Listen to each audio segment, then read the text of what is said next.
Բարև ձեզ, Ստեփան Գրիգորյան YouTube-յան ալիքի մասնակիցներ, ողջունում եմ ձեզ բոլորիդ։ Այսօր օգոստոսի 2-ն է, մենք շարունակում ենք մեր աշխատանք։ Պարզ է, այսօր մենք ձեզ հետ կխոսենք Անդրանիկ ժողովի, այս նոր գումարման Անդրանիկ ժողովի նիստի մասին։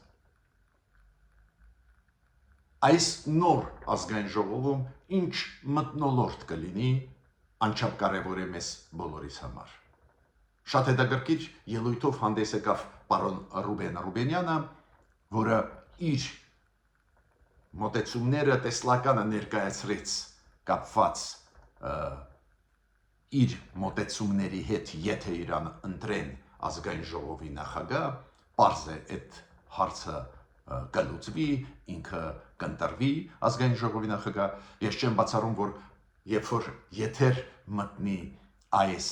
իմ հաղորդումը, ինքը ընտրված կլինի ազգային ժողովի նախագահ, քանի որ քաղաքապայմանագիրը ունի 60% ձայներ ազգային ժողովում, ուրեմն այդ հարցը լուծված է, կարելի ասել, բայց շատ կարևոր մեսիջներ ինքը ուղարկեց, այս մեսիջների մասին ես ձեզ հետ ուզում եմ այսօր խոսել։ Բացի դրանից, այս բացման ժամանակ գլխավոր 1, 2, 3 հարցեր, որոնք բարձրացրեց ռուսամետ ընդդիմությունը,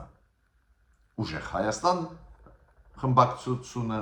եւ Հայաստան խմբակցումը, ինչ հարցերի շուրջ իրանք բարձրացրեցին աղմուկ այսօր։ Այո, շատ բան է կախված, ինչ մթնոլորտ կլինի այս նոր ազգային ժողովում, մենք միամիտ չենք, հասկանում ենք, որ դաժան պայքար է սպասվում, նաև այդվում այս ազգային ժողովում, չի մնա տեղ կառուցողական համագործակցության, բայց պետք է ասեմ, որ Ռուբեն Ռուբենյանը շատ հետաքրքիր մեսիջներ ուղարկեց, այսօր դրանց մասին ես անպայման ուզում եմ խոսել։ Նաև մենք այսօր կխոսենք Ամերիկա-Իրան հարաբերությունների մասին, դուք գիտեք, ամերիկացիք պլանավորում են լրջագույն հարվածներ հասցնել, հերթական հարվածներ հասցնել Իրանին, բայց հետ կանգնեցին, ինչ որ բանակցային process է գնում, նայենք ինչով դա կավարտվի, բայց դրա շուրջ մենք կխոսենք, քանի որ նորություն կան ամերիկացիների քաղաքականության մեջ, անպայման կխոսենք Ուկրաինայի հաջողությունների մասին, նաև Վայլդբերիս համակարգը ջարդելու ճանապարհի հետ կապված, դուք գիտեք, Վայլդբերիս այդ մեծ ցանց է ռուսական, որը նաև ակտիվ է աշխատում Հայաստանում, մի շարք այլ երկրներում, Ուկրաինան լրջագույն հարվածներ հասցրեց, ոչնչացրեց իրենց պահեստները, շատ ու շատ Ռուսաստանի քաղաքներում, շրջաններում, ստեղել կան նորություններ կխոսենք, եւ անպայման ուզում եմ այսօր անդրադառնամ այն արձագանքին, որոնք տվեց Ռուսաստանը ու առաջերտին Ռուսաստանի պատգամավորները, այն հայտարարությանը, որը արեց Նիկոլ Փաշինյանը վերջի իր բրիֆինգի ժամանակ, երբ որ ինքը ասեց, որ այն կոնցեսիան, որը ունեն Ռուսաստանի երկաթգծերը, այդ կոնցեսիայի համար իրանք պետք է մեզ փող տան։ Փող մուծեն։ Ես կարծում եմ իրավաբանները հուշեցին Նիկոլ Փաշինյանին, որ այս պայմանագրում կոնցեսիոն նաև կա այս տարբերակ, ինչու է դա պետք Նիկոլ Փաշինյանին, որ ի վերջո Ռուսաստանը կամավոր հրաժարվի կոնցեսիայից, քանի որ Ռուսաստանը չի ուզում Հայաստանի ապաշրջափակման, չի ուզում, որ Հայաստանը ապաշրջափակվի։ Ռուսաստանը հրաժարվում է վերականգնել այն հատվածները մեր երկաթգծերի, որոնք կապում են օրինակ Երասխանախիչվանի հետ, որոնք կապում են Գյումրին հարսի հետ, որոնք կապում են Տավուշում մեր երկաթգծերը Ադրբեջանի հետ, որոնք պոտենցիալ կարող են կապել։ Ռուսաստանը հրաժարվում է վերականգնել։ Ու բարձր մեր կառավարությունը անում է իր քայլերը, այդ քայլերից մեկը այդ հայտարարությունը Նիկոլ Փաշինյանի բավական լուրջ ու ողջունելի։ Հիմա Ռուսաստանի պատգամավորները արձագանքեցին։ Ուրեմն կարևորագույն հարցեր մենք ունենք այսօր քննարկելու։ Ես խնդրում եմ ձեզ բաժանորդագրվել, կիսվել, լայքել, դուք գիտեք, այդ ամեն ինչը աշխատացնում է մեր YouTube-յան ալիքը, օրինակ ես նկատեցի, որ մեզ շատ ու շատ մարդիկ նայում են, շնորհակալություն ձեզ YouTube-յան ալիքում, բայց Ստեփան Գրիգորյան YouTube-յան ալիքում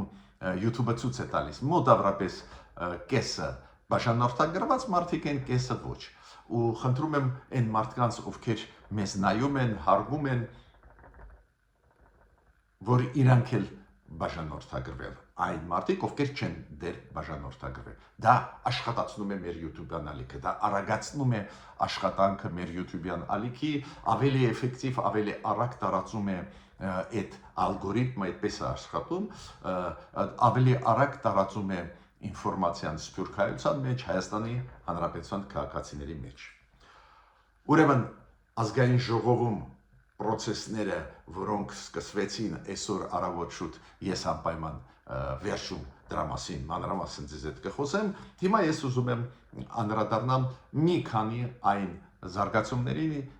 որոնք կան, որոնք կապված են Հայաստանի հետ, նաև շատ դրական են։ Նիկոլ Փաշինյանը դուք գիտեք, որ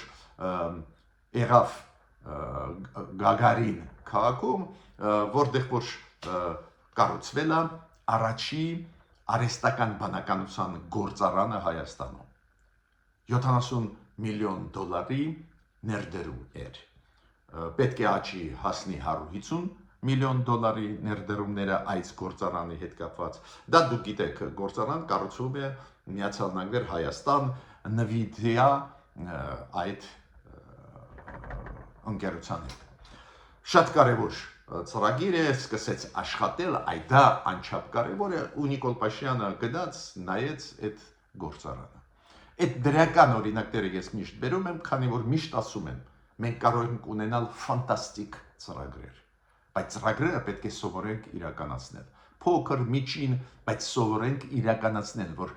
գնա առաջ զարգացումը Հայաստանի։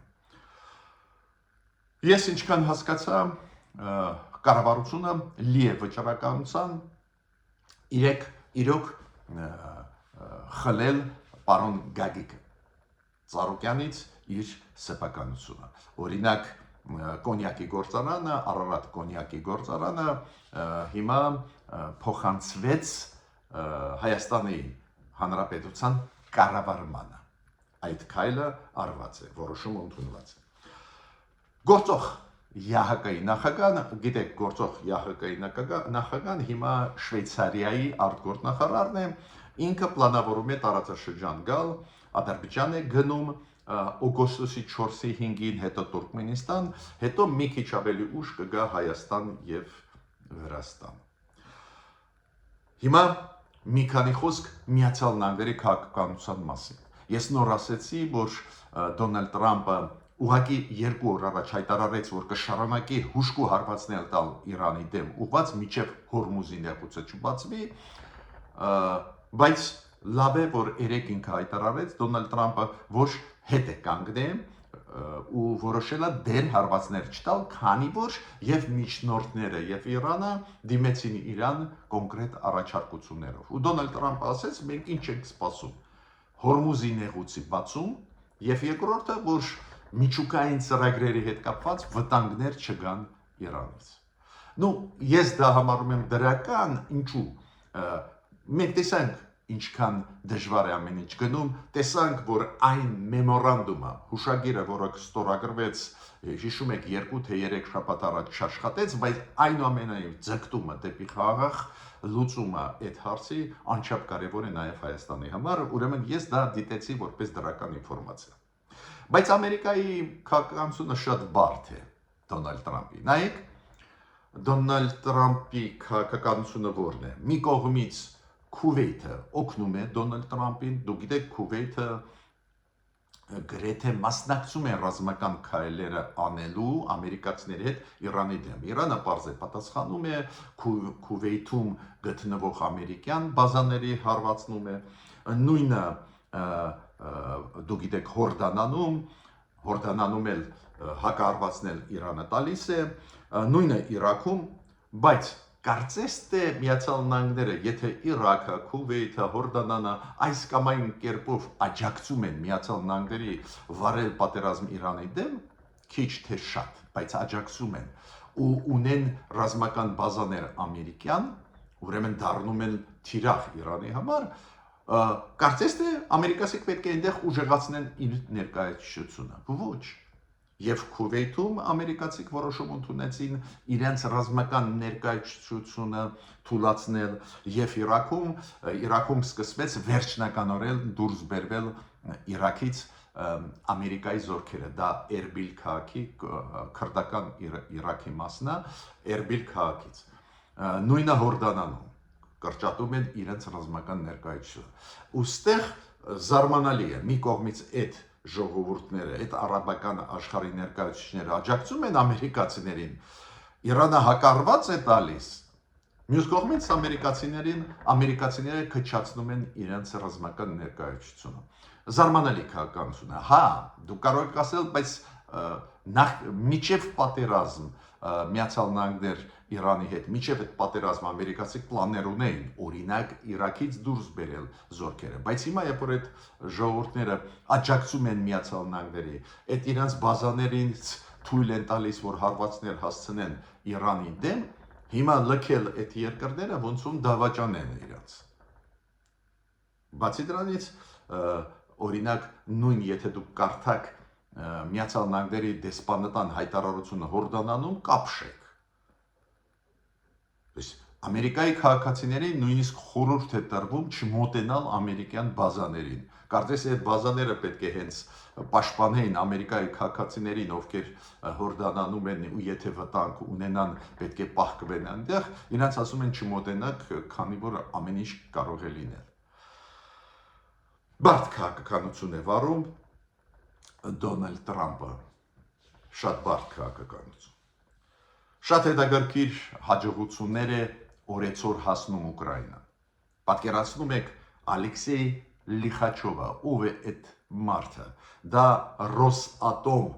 այդ հզոր կազմակերպության Ռուսաստանի ղեկավարն է ու ինքը ասում է, որ մեր բեռնատար նավը մեծ խորտակվեց բավական մոտ Նովորոսիիսկից։ Ուկրաինայի ԱԹՍ-ները ոչնչացրեցին այդ նավը, այնտեղ լիքը բեռներ կան։ Դες Ուկրաինան նույնիսկ Ռոսատոմի նավերը ոչնչացնում է։ Ավելին Զելենսկին ասաց, որ Ուկրաինան ունեցավ 50,000 կորուստ զինվորների մեջ, Ռուսաստանը 700,000։ Ну, այդ թվերը պարզ է պետք է ստուգվեն, Ռուսաստանը այլ թվեր է ասում, բայց այն, որ Ռուսաստանը շատ մեծ թվով զինվորներ կորցրեց, հենց զոհված տեսքով այդ փաստ է։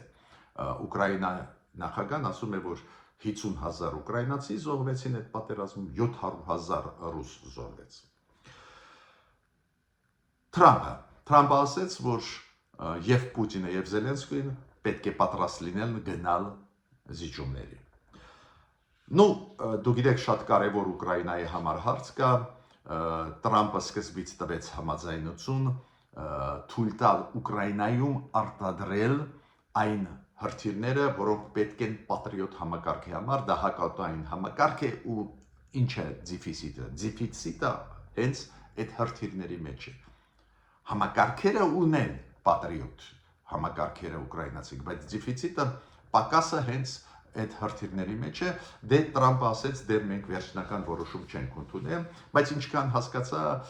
որոշում կընդունեն ի օգուտ Ուկրաինայի։ Դա Ուկրաինային պետք է օդը պաշտպանելու համար։ Հիմա Wildberries համակարգի մասին, Wildberries-ը դուք գիտեք, այդ առևտրի ծառայությունների մեծ ցանց է Ռուսաստանի, որը աշխատում է Ռուսաստանում, Қырғызստանում, Բելարուսում, Ղազախստանում, Հայաստանում, Ուզբեկիստանում եւ Չինաստանում։ Հայաստանում էլ Wildberries-ի այդ ցանցի օֆիսները գրեթե ամեն մի շենքի տակ են, ու ինչ արեց Ուկրաինան, քանի որ այդ համակարգը ակտիվ աշխատող է, ուրեմն բյուջեն լցնում է Ռուսաստանի, ուրեմն Ռուսաստանը կարող է կռվել Ուկրաինայի դեմ, ուկրաինացիք որոշեցին իրենց պայեսները ոչնչացնել։ Ու այդ կամ հուշկու հարվածներ տվեցին Ռուսաստանով մեկ իրենց պայեսներին, որ Wildberries ղեկավարը Տատյանա Կիմը խոստովանեց, որ մի քանի միլիարդ դոլարի վնաս հասցվեց այդ կազմակերպությանը։ Ինքը ասեց նաև մեծ վնասներ կրեցին ձեռներեցները Բելարուսից, Հայաստանից, Ուզբեկիստանից, Ղազախստանից, Չինաստանից ու բողոքում էր։ Ես են Տատյանա Կիմին ուզում եմ ասել, թող ինքը միավորի այդ բոլոր ձեռներեցներին, որ մի հայտարարություն անեն, տակը ստորագրեն, ուղարկեն Պուտինին ու պահանջեն Պուտինից, որ պատերազմը ավարտվի։ Այդ դեպքում Վայլդբերիսը կարողանա շարունակել իր աշխատանքը։ Հիմա շատ կարևոր արձագանքներ, որոնք կային Ռուսաստանի կողմից Նիկոլ Փաշինյանի ելույթների նկատմամբ։ Նու առաջինը Վիկտոր Վասիլևը, որը դեսպանն է Ռուսաստանի ՀԱՊԿ-ում։ Ինքը ինչ ասեց։ Ինքը ասեց, մենք տեսնում ենք, որ ՆԱՏՕ-ն եւ ՆԱՏՕ-ի պետությունները արևմտյան ուզում են փոկել, հետ քաշել Հայաստանը ՀԱՊԿ-ից, ՀԱՊԿ-ի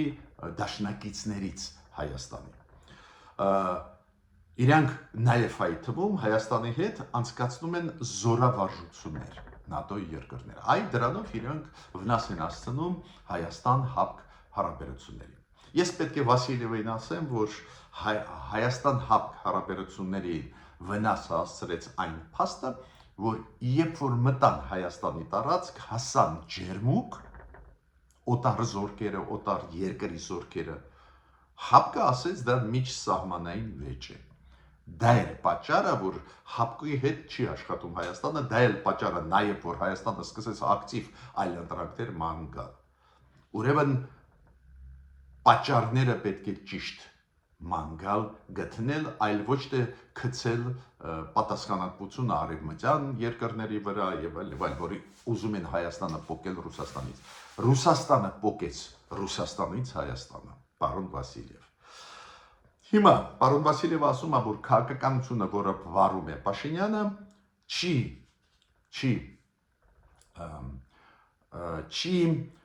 համապատասխանում Հայաստանի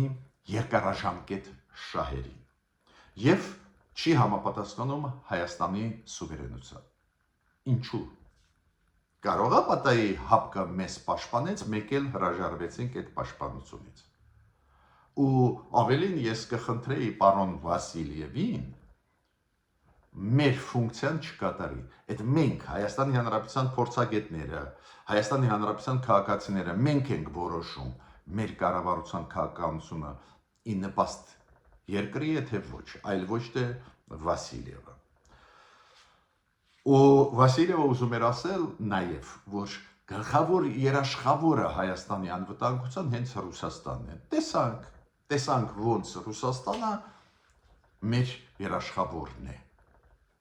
Ղարաբաղը հանձնվեց Ադրբեջանին Ռուսաստանի կողմից, թող հեքիաթ մեզ չպատմեն։ Հիմա բացի դրանից բավական ցավոտ արձագանքեցին այն խոսքերին, որ Նիկոլ Փաշինյանը ասեց, որ այս կոնցեսիայի համար Ռուսաստանի երկաթգծերը ունենալով կոնցեսիա Հայաստանի երկաթգծերի վրա, այս կոնցեսիայի համար առանձին Ռուսաստանը պետք է ամեն տարի $2 միլիարդ տա Հայաստանին։ Շատ ցավոտ ընկալեցին, օրինակ Ալեքսեյ Չեպան, ինքը Պետդումայի պատգամավորը, միջազգային հարաբերությունների կոմիտեի տեղակալն է, նախագահի տեղակալ, ինքը ինչ է ասում։ Այս հայտարարությունը անբարտավան եւ կործանարար քայլ էր Նիկոլ Փաշինյանի կողմից։ Ասում եմ, դեստրուկտիվ, վատ քայլ էր Նիկոլ Փաշինյանի կողմից։ Բայց ինչու։ Նիկոլ Փաշինյանը դրեց հարց այդպես. մեզ պետք է վերանորոգել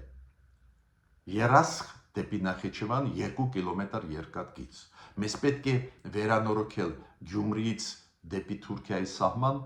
12 կիլոմետր երկաթգիծ։ Մեզ պետք է 14 կիլոմետրանոց հատված վերանորոգել Թավուշից դեպի Ադրբեջան երկաթգծեր։ 3 հատվածները պետք է վերանորոգել, որ եթե սահմանները բացվեն, այդ խաղաղության օրակարգը զարգանա, որ մենք կարողանանք ունենալ կապ երկաթգծային Թուրքիա եւ Ադրբեջանի միջեւ։ Ու դիմեց այս Ռուսաստանի կոնցեսիային։ Դուք գիտեք, Ռուսաստանը կտրականապես մերժեց, ասելով, որ այնտեղ եկամուտ ինքը չի ստանա, չունի շահ, բայց Հայաստանը ունի ստեղ շահ։ Դուք անտեսեցիք մեր շահը, դա է պատճառը, որ Նիկոլ Փաշինյանը պահանջում է, որ դուք ամեն տարի $2 միլիարդ մեզ տաք կոնցեսիայի համար։ Ու այն, որ այս պատգամավորը ասում է, որ ամբարտավան եւ կործանարար քայլ է, այդ Ռուսաստանի տեսանկյունից է։ Հայաստանի տեսանկյունից շատ ճիշտ քայլ արեց Նիկոլ Փաշինյանը։ Ավելին, այդ պատգամավորը Ռուսաստանի ասեց, որ դա ստվեր է գցում հայ-ռուսական հարաբերությունների, դա ցույց է տալիս, որ ճգնաժամ է Հայաստանի ներսում, որ ճգնաժամի մասին է խոսքը Հայաստանի ներսում։ Դա Ռուսաստան-Հայաստան հարաբերությունների հարցն է, Հայաստանը պայքարում է իր շահերի համար։ Ուրեմն դա ոչ մի ստվեր չի գցում հայ-ռուսական հարաբերությունների, ստվեր հայ-ռուսական հարաբերությունների գցեց այն փաստը, որ 2023 թվին Ռուսաստանի խաղաղապահները չպաշտպանեցին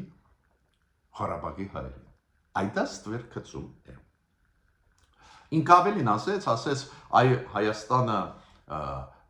ճնշում է գործադրում Ռուսաստանի վրա ու ռևիզիա անում է, վերանայում է պայմանագրերը։ Այսա ճիշտ է, այո, Հայաստանը ճնշում է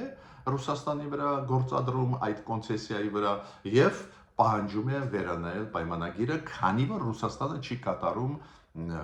այն, ինչ պետք է այսօր Հայաստանը։ Ու Գրիգորի Կարասինը, այդ լուրջ մարդը, ինքը Դաշնային խորհրդի, Վերին պալատի, Սենատի Ռուսաստանի միջազգային հարաբերությունների նախագահն է։ Ինքն էլ խոսեց, որ Նիկոլ Փաշինյանը հաճախ էմոցիոնալ է խոսում, հետո փոշմանում է, որ խոսեց էմոցիոնալ, ինքն էլ ասեց, մենք պետք է հանգիստ վերաբերվենք այդ էմոցիոնալ արձագանքի Նիկոլ Փաշինյանին։ Իմ կարծիքով ոչ մի էմոցիոնալ արձագանք չկար, Նիկոլ Փաշինյանը ուղղակի զգուշացրեց, որ կխլի այդ կոնցեսիան Ռուսաստանից, եթե իրանք չկատարեն իրենց պարտականությունները, ու քանի որ չեն կատարում, Հայաստանը կդիմի միջազգային արբիտրաժ լուծել այդ հարցը։ Անընդհատ Ռուսաստանի մամուլը տարածում է ինֆորմացիան բացասական, այդ Իրանը, որ Ռուսաստանի շուկան փակվեց Հայաստանի Իրանի համար, Հայաստանը կկորցնի $12 միլիոն կարգի փող, որ Իրանը հայկական չի մտնում Ռուսաստանի շուկա, մենք այդ կորուստների մասին գիտենք, պետք չի մեզ անընդհատ հիշեցնել։ Ու հիմա այսօրվա գլխավոր հարցը։ Իրոք Անդրանիկ Նիստը 9-րդ գումարման ազգային ժողովի այսօր առավոտ սկսվեց, շարունակվում է այդ նիստը,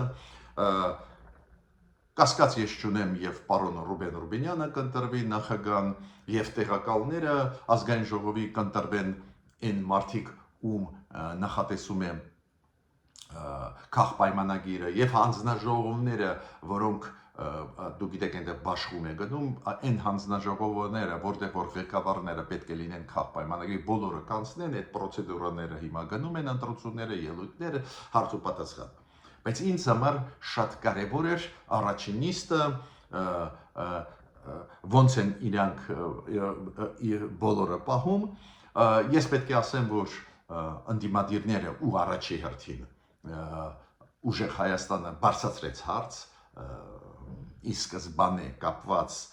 կատողիկոսի բացակայությամբ, դուք գիտեք, այս Անդրանիկ նիստը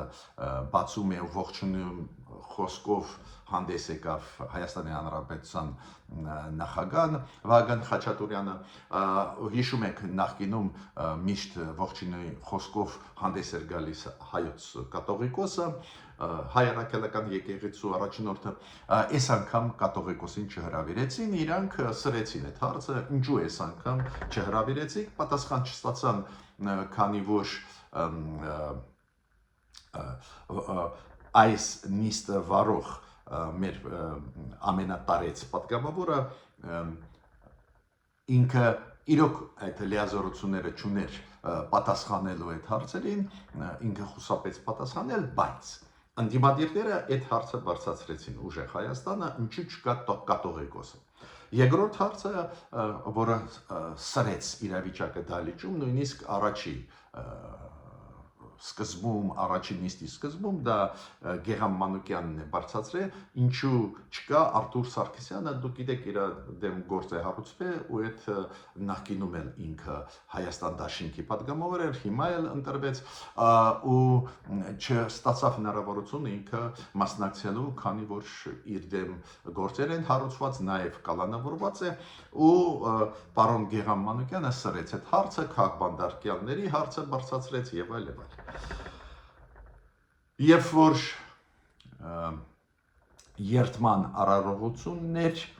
ընդդիմադիրները ոտի չկանգնեցին, չհելան երթման, դուք գիտեք, ընդհանուր երթում տալիս են բոլոր մեր ազգային ժողովի падգամավորները, երբ որ անդրանիկ նիստ է ազգային ժողովի, ընդդիմադիրները չհելան։ Բացի դրանից, երբ որ ծափ էին իրար տալիս, ընդդիմադիրները իրանց տալիս էին падգամավորների ծափեր, իշխող ուժը իրան։ Տեսեք, մենք տեսնում ենք հիմա էլ այդ բևեռացումը գնում է, շարունակվում է, նու սպասել ինչ որ նոր բան դժվար կլիներ, ես չեմ կարծում, որ պետք է սպասենք, միամիտենք, բայց ես պետք է ասել, որ Ռուբեն Ռուբինյանի ելույթը, որպես ազգային ժողովի նախագահի թեկնածու քաղաքպայմանագրից, իր ելույթը ինձ դուր եկավ, որտեղ ինքը կոչը արեց, նույնիսկ չունենալով ընդհանուր մոտեցումներ, նույնիսկ կտրուկ անհամաձայնություններ ունենալով կոռեկտ լինել, բարեկիրթ լինել իրար նկատմամբ։ Էզևի կոչ ինքը արեց, ես կարծում եմ դա ճիշտ էր, կոչ արել, մթնոլորտը փոխել, զրոյից սկսել հարաբերությունները ազգային ժողովում, ինչքան էլ տարբեր մոտեցումներ, տարբեր կարծիքներ չունենանք, ես համոզված չեմ, որ դա կլսեն ընդդիմադիրները, ես կարծում եմ ու կասկած չունեմ, որ դաժան փոխադարձ մեղադրանքներ կլինեն, այդ նիստը դուք քել սկզբից սկսեցին կլսել, ես մտա եթեր չհետևելով միջև վերջ այսօրվա նիստը, հասկանալի պատճառներով, ինչա մեզ սպասում Ռուբեն Ռուբինյանը կընտրվի նախագահան, այն երկու թեկնածու տեղակալների ազգային ժողովի քաղաքպայմանագրից կընտրվեն, բոլոր հանձնաժողովի նախագահները կընտրվեն, այն տեղերը, որ տրված են ընդդիմադիրներին, ճիշտ ասած չգիտեմ, կօգտագործեն այդ տեղերը ընդդիմադիրները, թե չէ, օրինակ Հայաստան խմբակցությունը ասում էր կարող է այդ նախագահի տեղը մի հանձնաժողովի իրանք չեն օգտագործել։ Բայց միտքս ինչու՞մ է, առաջին նիստը լարված անցավ, ես չեմ կարծում, որ մթնոլորտը կարող է դրական փոխվի, բայց դրական է համարում Ռուբեն Ռուբինյանի կոչը մեղմացնել մթնոլորտը ազգային ժողովում։ Ես ավարտեցի ելույթը, միջ նոր հանդիպումներ։